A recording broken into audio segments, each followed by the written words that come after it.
Hello, it's CJ Crowther, and I want to do my research brief going through Mark 8 through 10.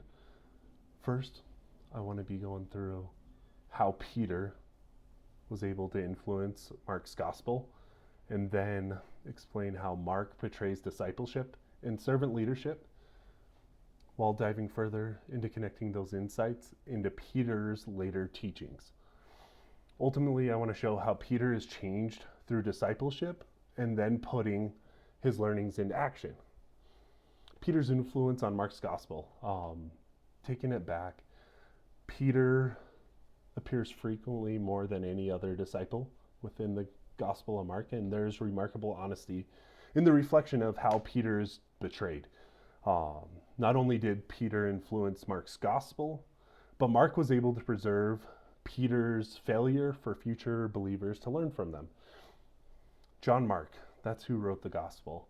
Pulling from Gundry's New Testament survey on page 151, for he, Mark, was thinking of beforehand of one thing, to omit not a single one of the things that he had heard or to falsify anything in them. This is pulling from Papias in AD 110, and I think that's it's critical actually. The honesty within, instead of in a humanity way of portraying Peter as a hero. He actually showed the true form of Peter and put it within time that even today, future believers and readers are able to take the learnings that John Mark was able to get from Peter as they were together firsthand in early Christianity. According to W.S. Forster in Neo Testamentica on page 73, Peter does not speak much, and what he says is wrong. And that's a big translation, which I'll dive into later when we're talking about Peter's letters. Kennard and Petrine studies on page 67, Peter became a symbol of personal commitment of disciples. I think that's huge when we're starting to look at discipleship and everything that is within. Seeing Peter as a symbol helps future believers and readers be able to understand you are not who you are, but you're able to be who you're supposed to become. And that is shown in Peter's example. Pulling these insights together offers readers the chance to see the starting and the work and the progress of discipleship, especially with how Mark goes through Jesus' teachings throughout this. Mark's portrayal of discipleship and servant leadership. Mark 8 through 10 repeatedly goes through Jesus' teachings of requirements for discipleship. It takes humility, willingness to suffer, and service to others. Kennard and Petrine study shows the standard is pretty clear. On page 133, standard of wealthy versus those that have given up everything in a paradigm. Placement of eschatology is clear. Retention of wealth leads to the last of those, and first being the one giving up everything. And that comes to discipleship. That's learning that what you have to offer is to give service to others, and it takes sacrifice, and it takes the humility to do so. And that's foundational in discipleship. You cannot sit alone and disciple yourself. It takes others to do so. Then looking into further, you can take Mark 8 through 10 as a discipleship training course. Jesus predicts his suffering, his death, and his resurrection 3 times. And the disciples misunderstood it, and Jesus was able to correct them. In Mark 8:31 shows the suffering Messiah when he first brings up his prediction. Peter rebukes Jesus in verse 32, but then Jesus is able to correct by teaching them to take up your cross and follow Jesus in verse 34. Proceeding to Mark 9:31, again it shows the suffering Jesus as he shows that the death, resurrection, or his death, his suffering, his death and resurrection again in verse 31. Disciples argue about who's the greatest among them in other discussions they were having, and that's in verses 34 to 35. And Jesus is able to correct them in verse 35 by letting them know to become a servant of all.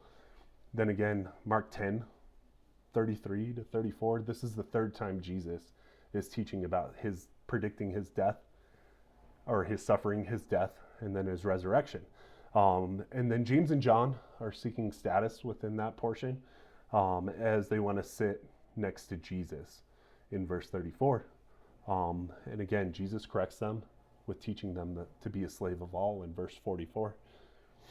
It takes understanding what discipleship means, and it takes the person discipling others to help and guide them and correct them when needed.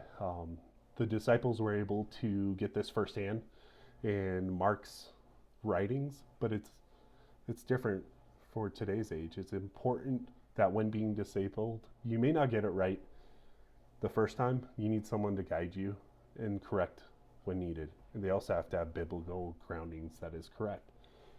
Moving on to servant leadership, looking at Mark 10, 42 to 45, shows clear insight as that is a foundation of servant leadership. It takes service, takes sacrifice, humility, and putting others first. Jesus did not come to be served, but he came to serve others and give his life as a ransom for many. Those verses right there are one of the biggest illustrations of servant leadership for believers to learn later. And then moving on to connecting those insights to Peter's later teachings in 1st and 2nd Peter.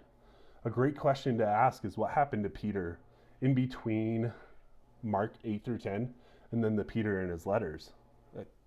Peter went from learning discipleship to, in his letters, he was putting the learning into action. An illustration in 1 Peter. First I'm going to jump back to Mark. Peter misunderstands leadership, but in 1 Peter 5, 1 through 4, he's telling leaders to shepherd the flock, shepherd God's flock. That means service, sacrifice, and putting others first. And then in Mark, Peter is with the disciples when they're talking about who is the greatest. While in the same 1 Peter 5, 1 through 4, he is showing that he is a fellow leader instead of pursuing prideful greatness. And that's showing humility in his transformation.